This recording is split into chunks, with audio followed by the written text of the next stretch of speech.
మారణాయుధం AK-47ని వదిలిపెట్టమంటే సరే అని చెప్పి పిస్టల్ పట్టుకున్నట్టుంది అమెరికా అధ్యక్షుడు ట్రంప్ తీరు. గతంలో విధించిన ట్రావెల్ బ్యాన్ అక్రమమని కోర్టులు చివాట్లు పెడితే తాను రూట్ మార్చుకున్నట్లు బిల్డప్ ఇచ్చాడు. చివరికి కొద్దిపాటి సవరణలతో మళ్లీ అదే అస్త్రాన్ని ప్రయోగించాడు. టోటల్గా పాత ఆర్డర్స్కి కొత్త ఆర్డర్స్కి ఏం తేడా లేదు, ఒక్క ఇరాక్కు మినహాయింపు తప్ప. అది కూడా అమెరికా అవసరం కోసం చేసుకున్న సర్దుబాటు అంతే. విద్వేషం ఆగలేదు, జస్ట్ సంఖ్య మారిందంతే.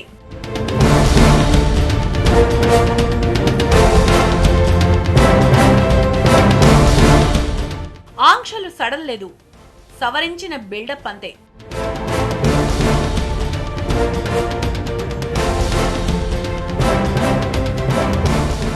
సాధారణంగా అవసరం ఉంటే అమెరికా ఏమైనా చేస్తుంది. ట్రంప్ ఆ విషయంలో నెంబర్ 1 జూదగాడు. అందితే జుట్టు, అందకపోతే కాళ్ళు. ఆ మనస్తత్వానికి తగ్గట్లుగానే అమెరికా కొత్త ట్రావెల్ బ్యాన్ పై ఎగ్జిక్యూటివ్ ఆర్డర్స్ జారీ చేసింది. దీనిపైన ఇప్పటికే సంతకం చేశాడు అమెరికా అధ్యక్షుడు ట్రంప్.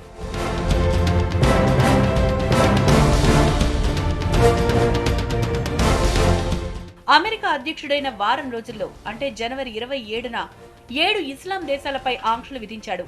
ఆ దేశస్థులెవరూ అమెరికాలో కాలు పెట్టడానికి వీల్లేదని ఆదేశాలు జారీ చేశాడు.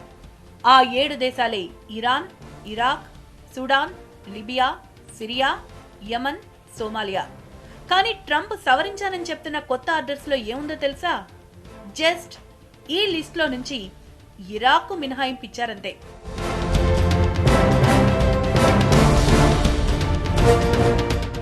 ఇరాక్ మినహా మిగతా 6 దేశాలపై 90 రోజుల పాటు నిషేధం ఉంటుంది. అంతేకాదు 120 రోజుల పాటు అమెరికాలోకి వలసలను గాని శరణార్థులను గాని అనుమతించరు. ఈ మేరకు ఎయిర్పోర్టుల్లోని సిబ్బందికి పక్కా ఆదేశాలు కూడా అందాయి. అయితే ఇప్పటికే శరణార్థులుగా అనుమతి పొందిన వారికి, నిషేధం ఎదుర్కొంటున్న దేశాల్లోని గ్రీన్ కార్డు హోల్డర్స్ కు మాత్రం మినహాయింపించాడు ట్రంప్.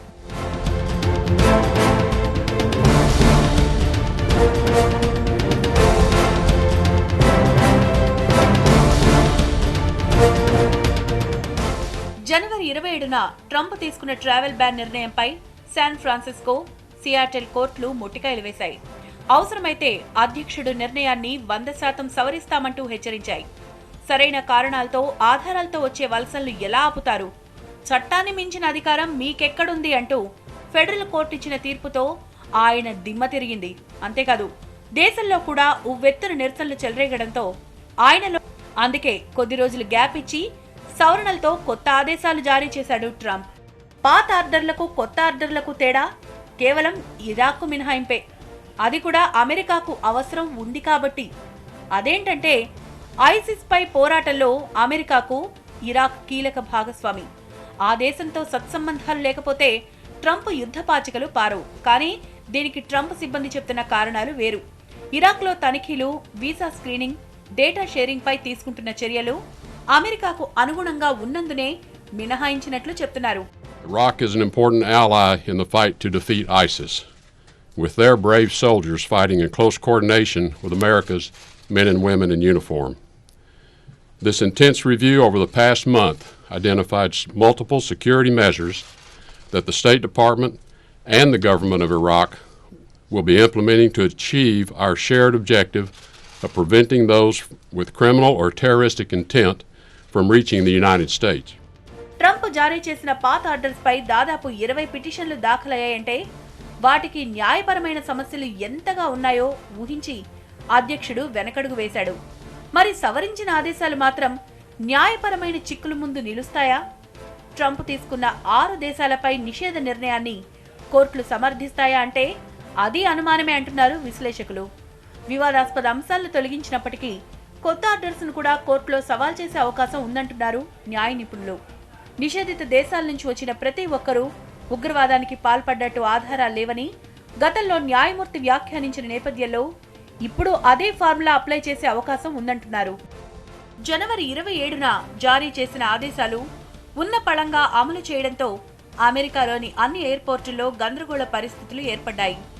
ఫ్లైట్ దిగిన వాళ్ళని దిగినట్లు మళ్లీ వెనక్కి పంపడంతో ఆయా దేశాల పౌరుల నుంచి ఆగ్రహ జ్వాలలు మిన్నంటాయి. వాటిని దృష్టిలో పెట్టుకున్న ట్రంప్ ఈసారి కొత్త ఆదేశాల అమలుకు కాస్త టైం ఇచ్చారు. మరో 10 రోజులాగి వీటిని అమలు చేయాలని ఎయిర్పోర్ట్లకు లిఖితపూర్వక ఆదేశాలు పంపారు. ట్రావెల్ బ్యాన్ లాంటి ట్రంప్ తలతిక్క నిర్ణయాలు ఇప్పుడు ప్రపంచానికి సవాలుగా మారాయి. మొత్తం దేశంలో 30% మంది అధ్యక్షుల వారి ఆదేశాలను బేఖాతరంటుంటే ఒక 10% మంది మాత్రం ప్రో ట్రంప్ నినాదాలు చేస్తున్నారు. అటు ఇరాక్లో నిషేధం ఎత్తివేతపై చియర్స్ చెప్పుకుంటుంటే మిగతా దేశాలు మాత్రం కన్నీరు పెట్టుకుంటున్నాయి. మరోవైపు గ్లోబ్లోని చాలా కంట్రీస్ ట్రంప్ ఉన్నంత వరకు అమెరికా వెళ్లొద్దంటూ సూచనలు చేశాయి. అందుకే కొద్ది రోజులు గ్యాప్ ఇచ్చి సవరణలతో కొత్త ఆదేశాలు జారీ చేశాడు ట్రంప్. పాత ఆర్డర్లకు కొత్త ఆర్డర్లకు తేడా కేవలం ఇరాక్కు మినహాయింపే. అది కూడా అమెరికాకు అవసరం ఉంది కాబట్టి. అదేంటంటే ఐసిస్ పై పోరాటంలో అమెరికాకు ఇరాక్ కీలక భాగస్వామి. ఆ దేశంతో సత్సంబంధాలు లేకపోతే ట్రంప్ యుద్ధ పాచికలు పారవు. కానీ దీనికి ట్రంప్ సిబ్బంది చెప్తున్న కారణాలు వేరు.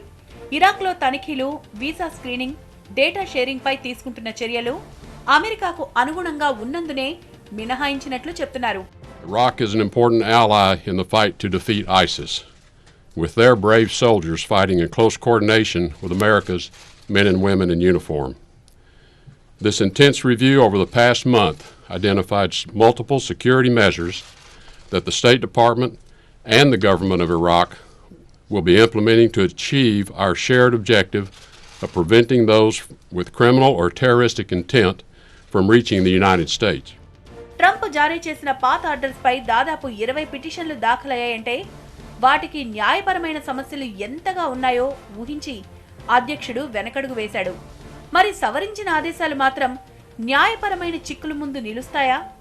ట్రంప్ తీసుకున్న 6 దేశాలపై నిషేధ నిర్ణయాన్ని కోర్టులు సమర్థిస్తాయా అంటే అది అనుమానమే అంటున్నారు విశ్లేషకులు. వివాదాస్పద అంశాలను తొలగించినప్పటికీ కొత్త ఆర్డర్స్ ను కూడా కోర్టులో సవాల్ చేసే అవకాశం ఉందంటున్నారు న్యాయ నిపుణులు.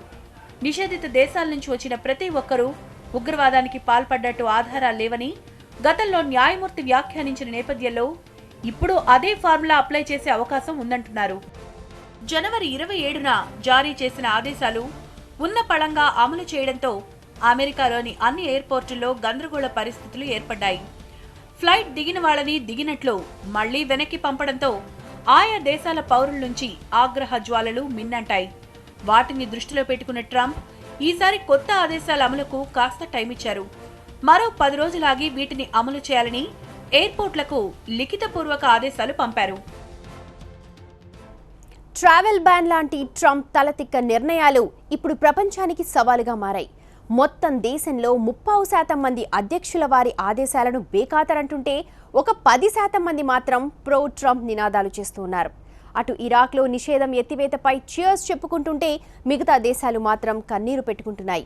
మరోవైపు గ్లోబ్లోని చాలా కంట్రీస్ ట్రంప్ ఉన్నంత వరకు అమెరికా వెళ్లొద్దంటూ సూచనలు చేశాయి.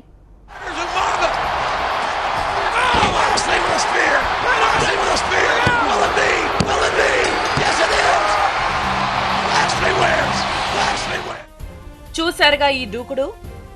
ముసలితనం వచ్చినా ఆయనకు గడుస్తనం మాత్రం పోలేదు అనడానికి ఈ ముష్టి యుద్ధం ఓ నిదర్శనం.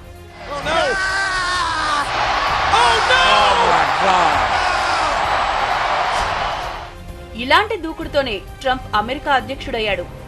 ఆ హోదా ఆ దేశానికే గాని యావత్ ప్రపంచానికే మాత్రం ఆయన పెను శాపం.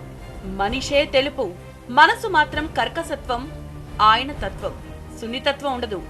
స్వేచ్ఛ అనేది ఆయన జీవితానికే గాని స్వేచ్ఛా విధానం అనేది మిగతా వాళ్లకు అవసరం లేదనే అభినవ హిట్లర్ ఈ ట్రంప్. ట్రావెల్ బ్యాన్ పై తన పంతం నెగ్గించుకోవడానికి ఎంత దూరం వెళ్లడానికైనా సిద్ధమంటున్నారు డొనాల్డ్ ట్రంప్. ఫెడరల్ కోర్టు ముట్టికాయలు వేయడంతో కాస్త వెనక్కి తగ్గిన వలసదారులపై కక్ష సాధించడానికి సవరణ ఉత్తర్వులు తీసుకొచ్చారు అమెరికా అధ్యక్షుడు. ఈ సవరణలు ఆయనకు న్యాయసమ్మతాన్ని తీసుకొస్తాయేమో గాని ప్రజల్లో మాత్రం మంచి అధ్యక్షుడిగా నిలబెట్టవన్న పక్కా క్లారిటీనిస్తున్నాయి ప్రస్తుతం అమెరికాలో కనిపిస్తున్న నిరసనలు.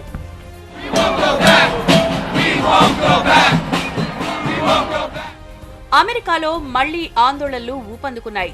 కొత్త ట్రావెల్ బ్యాన్ కు వ్యతిరేకంగా నిరసనలు వెల్లువెత్తుతున్నాయి. ట్రంప్ విద్వేష వైఖరికి నిరసనగా అమెరికన్లు, విదేశీయులు ఆందోళన చేపట్టారు. వైట్ హౌస్ ముందు వందలాది మంది నిరసనకారులు ధర్నాకు దిగారు. ట్రావెల్ బ్యాన్ ను ఎత్తివేయాలని డిమాండ్ చేశారు. శరణార్థులు వెల్కమ్ అంటూ నినాదాలు చేశారు. ప్రస్తుతం అమెరికాలో ఆపరేషన్ క్రాస్ చెక్ పేరుతో బీభత్సమే జరుగుతోంది. పని ప్రదేశాల్లో, ఇళ్లలో ఆకస్మిక తనిఖీలు ముమ్మరంగా సాగుతున్నాయి. అమెరికాలోని 11 రాష్ట్రాల్లో ఇమ్మిగ్రేషన్ అధికారులు విరుచుకుపడుతున్నారు. వందల మందిని అరెస్ట్ చేశారు. దీంతో వలస ప్రజలు భయం గుప్పెట్లో చిక్కుకున్నారు. భవిష్యత్తులో డిపోర్టేషన్ డ్రైవ్ మరింత ఉధృతంగా సాగేలా ట్రంప్ సవరణ ఉత్తర్వులు ఉండే అవకాశం ఉంది. లాటిన్ అమెరికా దేశస్థులనే కాదు, మెక్సికన్ల కంటే ట్రంప్ కు వచ్చినంత పూనకం హోలాండ్ సెక్యూరిటీకి వస్తోంది. అందుకే వాళ్లను సాగనంపడానికి చర్యలను మరింత వేగవంతం చేశారు. చట్టపరమైన డాక్యుమెంట్లు లేకపోతే ఏ మాత్రం కనికరం చూపించడం లేదు. గత నెలలో ట్రంప్ తీసుకొచ్చిన ట్రావెల్ బ్యాన్ నిర్ణయంపై అమెరికా అట్టుడికిపోయింది. నిరసన ప్రదర్శనలతో అగ్రరాజ్యం దద్దరిల్లిపోయింది. వాటిని కంట్రోల్ చేయడానికి ట్రంప్ కాస్త వెనక్కి తగ్గి కొత్త ఆదేశాలు తెచ్చానని చెప్తున్నా దానిపైన ఆగ్రహ జ్వాలలు మిన్నంటుతున్నాయి.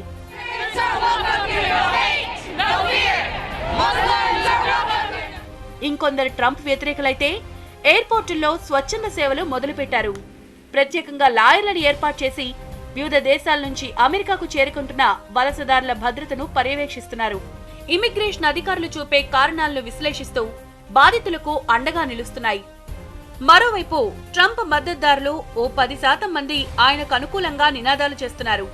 గతంలో పాలకులు చేయలేని అద్భుత కార్యక్రమాలు చేశారని అభినందిస్తూ దారి పొడవునా ఆయనకు జై జై ధ్వానాలు పలుకుతున్నారు.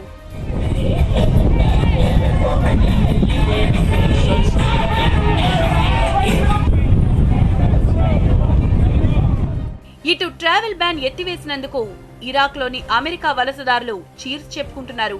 అవసరమో అవకాశమో గాని తమకు ట్రంప్ అనుకూలంగా భావించడం కాస్త మేలు చేస్తుందని సంబరపడుతున్నారు. అయితే అదంతా ఐసిస్ పై పోరు ముగిసే వరకన్న ఆలోచన వాళ్లకు రావడం లేదు. ఒకసారి ఆ యజ్ఞం పూర్తయిందంటే, ఇరాక్తో సంబంధం బెడిసి కొట్టిందంటే ట్రంప్ కు ఇరాక్ అయినా ఒకటే, ఐసిస్ ఉగ్రవాదులైనా ఒకటే. అమెరికాలో ఆ రోగ్ ప్రేరేపిస్తున్న దాడులకు అక్కడి ఇండియన్స్ వణికిపోతున్నారు. ప్రత్యేకించి తెలుగు వాళ్ళైతే దినదిన గండంగా బతుకుతున్నారు. అంతా సేఫ్ అని ఇక్కడ వాళ్లకు చెబుతున్నా జరుగుతున్న దాడులు మాత్రం కన్నవాళ్లు విలవడపడిపోతున్నారు. అందుకే ఎన్ఆర్ఐ తల్లిదండ్రుల అసోసియేషన్, ఇతర స్వచ్ఛంద సంస్థలు ఒకటయ్యాయి. ట్రంప్ విధానాలపై వ్యతిరేకంగా నినాదాలు చేస్తూ ఉన్నాయి. అమెరికా అధ్యక్షుడు ట్రంప్ అనుసరిస్తున్న విధానాల వల్ల తీవ్ర నష్టమే జరుగుతోందంటోంది All India Peace and Solidarity Organisation. మరో శవపేటకి ఇక్కడకు రాకుండా ఆందోళనల రూపంలో ప్రతిఘటిస్తామంటోంది. 9వ తేదీ సాయంత్రం హత్యకు గురైన కూచిబొట్ల శ్రీనివాస్ జయంతిని పురస్కరించుకుని కేబీఆర్ పార్క్ దగ్గర క్యాండిల్ ర్యాలీ, 11వ తేదీ మధ్యాహ్నం సుందరయ్య విజ్ఞాన భవన్లో బహిరంగ సభ నిర్వహిస్తామంటున్నారు. జాత్యహంకారాన్ని వ్యతిరేకించే ప్రతి ఒక్కరూ పాల్గొనాలని పిలుపునిస్తున్నారు. 9వ తారీఖు నాడు కేబీఆర్ పార్క్ వద్ద క్యాండిల్ లైట్ ప్రోగ్రాంలో మేము ఇక్కడ అదే ప్రతిజ్ఞ తీసుకోబోతున్నాం. భారతదేశంలో అంటే చనిపోయేవారు చనిపోతారు, యాక్సిడెంట్లో కూడా చనిపోతారు, రకరకాలుగా చనిపోతారు. కానీ రేసిస్ట్ దాడుల్లో హత్యకు గురై ముక్కుపచ్చలని వారు చనిపోయి మరొక శవపేటకి ఇక్కడికి రాకుండా ఉద్యమానికి నాంది పలకడానికే ఆ రోజు మేము ప్రతిజ్ఞ పొనబోతున్నాం. అలాగే 11వ తారీఖు నాడు సుందరయ్య విజ్ఞాన కేంద్రంలో మధ్యాహ్నం 2 గంటలకి అన్ని పార్టీలతో కూడిన ఒక బహిరంగ సభ ఏర్పాటు చేస్తున్నాం. దానికి పెద్ద ఎత్తున అందరూ తరలి రావాలని, భారతదేశంలో ఉన్న భారతీయులందరూ యునైట్గా రాజకీయాలకు అతీతంగా దీనికి వ్యతిరేకంగా పోరాడాలని, రేసిజానికి వ్యతిరేకంగా, టెర్రరిజానికి వ్యతిరేకంగా, సోషల్ ఈవిల్స్ వ్యతిరేకంగా మనమంతా కథం కలపాలని చెప్పి మేము కోరుతున్నాం. అమెరికాలో అధ్యక్షుడి ప్రకటనలు, సాగుతున్న హత్యలు ఖచ్చితంగా జాత్యహంకార హత్యలే అంటోంది ఎన్ఆర్ఐ పేరెంట్స్ అసోసియేషన్. అందుకే ఇలాంటి కార్యక్రమాల ద్వారా అమెరికా చర్యలను ప్రపంచానికి చాటి చెప్తామంటున్నారు. గత 3 కిల్లింగ్స్ ఏవైతే అక్కడ అమెరికాలో జరిగినాయో డెఫినెట్గా ఇది రేసిజం వల్లనే జరుగుతున్నాయని చెప్పేసి మేము అనుకుంటా ఉన్నాము. కనుక ఇలాంటి వాటిని పునరావృతం కాకుండా మరి ఇక్కడ ఇండియాలో ఉన్నటువంటి మన గవర్నమెంట్ కానీ మరి అక్కడ అమెరికన్ గవర్నమెంట్ కానీ వాళ్ళు చాలా సిస్టమేటిక్గా స్టడీ చేసి అలాంటివి పునరావృతం కాకుండా చూడాల్సినటువంటి బాధ్యత అమెరికన్ గవర్నమెంట్ అని చెప్పేసి మేము అనుకుంటా ఉన్నాం. మరి వాటిని సీరియస్గా మేము కండెమ్ చేస్తూ ఉన్నాం. జాత్యహంకార హత్యలపై రాజకీయాలకు అతీతంగా పోరాటం చేయడం కోసం పనిచేస్తామంటున్నాయి అసోసియేషన్లు. ఇలాంటి పరిస్థితులపై భారత్ ప్రభుత్వం, మరోవైపు తెలుగు ప్రభుత్వాలు స్పందించాలంటూ డిమాండ్ చేస్తున్నారు ప్రతినిధులు. ఇది పార్టీలకు అతీతంగా ఇది ప్రపంచ శాంతికి సంబంధించినటువంటి వ్యక్తి సంస్థ. దీని ద్వారా మేము ఈ మధ్యకాలంలో జరిగినటువంటి మన భారతీయులపై జరుగుతున్నటువంటి దాడులు తీవ్రంగా దీన్ని ఖండిస్తున్నాం. భవిష్యత్తులో ఇంకా ఏ భారతీయుడు కూడా ఇటువంటి రేసిజంకు బలి కాకూడదని కోరుతూ రాబోయే కాలంలో తీవ్రమైన కార్యక్రమాలు తీసుకోవచ్చు. ఓవైపు అమెరికాలో మనవాళ్లు భరోసా ఇస్తున్నా, ఇక్కడ భయపడుతూనే కన్నవాళ్లు ప్రతిఘటిస్తున్నా ట్రంప్లో మాత్రం మార్పు కనిపించడం లేదు. పైగా ఆయన చూపిస్తున్న మార్గం కొన్ని ఇతర దేశాల్లోని వాళ్లను మార్చేస్తోంది. తాజాగా న్యూజిలాండ్లోని ఆక్లాండ్లోనూ జాతి విద్వేష దాడులు మొదలయ్యాయి. ట్రంప్ చూపిన దారి నచ్చిన ఆ దేశ యువకుడు పంజాబీకి నరకం చూపించాడు. కారుకు సైడ్ ఇవ్వలేదని నర్వీందర్ సింగ్ పై నోరు పారేసుకున్నారు. నోటికొచ్చిన బూతులు తిడుతూ రోడ్డుపై హంగామా చేశారు. మీ దేశానికి వెళ్లిపోవాలంటూ తెల్లతోలు కావరం చూపించాడు.